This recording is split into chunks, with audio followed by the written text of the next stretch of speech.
নমস্কার, কেমন আছেন? আশা করি সবাই ভালো আছেন। আজকের রেসিপি নারকেল পটল। এখানে আছে সেদ্ধ আলু, পটল, টমেটো, আদা বাটা, জিরা বাটা, দুটো শুকনো মরিচ বাটা, হলুদ লবণ দিয়ে মাছ ভেজে নিয়েছি। সর্ষের তেলে পটল ভেজে নিতে হবে।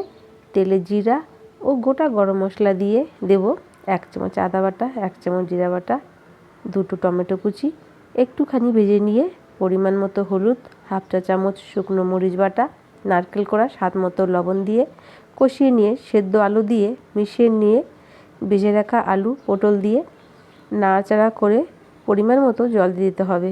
ঝোল ফুটে এলে মাছ দিয়ে 4 মিনিট ঢেকে দিতে হবে। 4 মিনিট হয়ে গেলে ধনেপাতা কুচি দিয়ে নামিয়ে ফেলুন। গরম ভাতের সঙ্গে পরিবেশন করুন। আমার এই রেসিপি যদি ভালো লাগে তাহলে অবশ্যই লাইক, কমেন্ট, শেয়ার, সাবস্ক্রাইব করতে ভুলবেন না। ভালো থাকুন, সুস্থ থাকুন। দেখা হবে অন্য কোনো ভিডিওতে।